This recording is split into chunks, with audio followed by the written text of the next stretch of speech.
Hi, writers. I have a question for you. Have you ever had to introduce someone who you didn't know? Maybe you were outside of school or somewhere else, and your mom asks you to introduce one of your friends, and it's just really someone you're standing next to, and you're sitting there like, yeah, it's not easy. I do not like when I have to introduce someone I hardly know. So today we're going to be talking about introductions for our writing.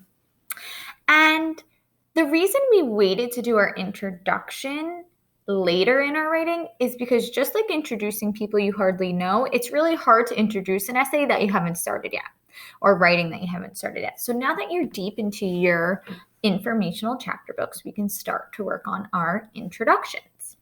So today we're going to look at mentor texts and we're going to ask ourselves, what do mentor authors do?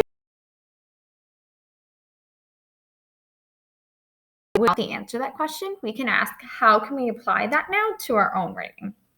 So first, let's take a look at an example from a mentor text. So the sample I'm going to first show you is from a book, here it is, called VIP Pass to a Pro Baseball Game Day by Clay Latimer. And as I'm reading, I want you to think in your mind, powerful introduction.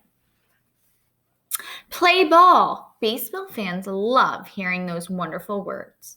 A Major League Baseball, MLB, game offers fans plenty of entertainment and interesting action. But a lot happens behind the scenes that the fans never see.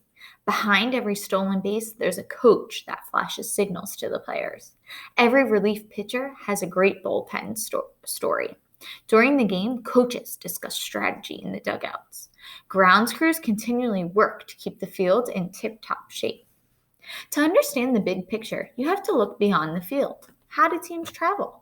What do they do before the first pitch? How do umpires prepare for a game? There's so much more to baseball than just the game on the field. So that was this author's intro to his book about a baseball game. So right now, writers, I want you to think in your mind, what does this author do to make this introduction so powerful? And I'll give you a second to think about that.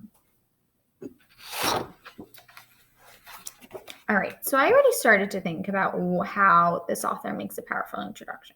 One of the first things I noticed this author does is start with a quote and a bit of excitement. For example, he says, play ball.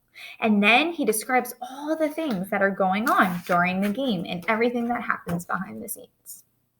The author also asks questions to get the reader curious. For example, he says, how do teams travel? What do they do before the first pitch? That already got my mind thinking, I don't know, I want to read your book to find out. I also notice that the author goes over the big topics that will come up in the book. They kind of give a little preview of everything that's to come. And lastly, similar to what I just said, they talk about the whole thing and not just its parts, and not just the first part. So they give you a preview of what's in the entire book.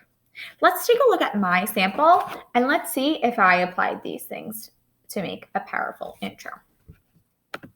So this is my introduction for my swimming book. Splash! Welcome to the world of swimming. Swimming is an awesome sport that many people, young and old, can partake in. Today you are going to learn all about swimming. Are you excited? I'm going to teach you about the equipment you need, the basic swimming strokes, and the benefits of swimming. I hope after you read my book that you will want to try some swimming. It's time to dive in. And I have one more student sample to show you. This student's book is about babysitting. In this book, you will learn some good parts about babysitting and the terrific, sarcastic word, parts about babysitting. You will also learn how to feed a bottle to a baby and lots more. After you read this book, you'll have a superstar babysitting service. You will also know how to play with the baby and lots more. So start reading. So, writers, when you write your introductions to your informational chapter books today, you want to start with a quote or a bit of excitement, ask questions to get the readers curious. You want to go over the big topics that will come up.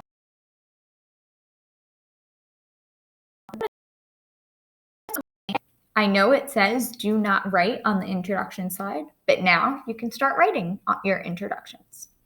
Good luck and let me know if you have any questions. I cannot wait to read these powerful introductions.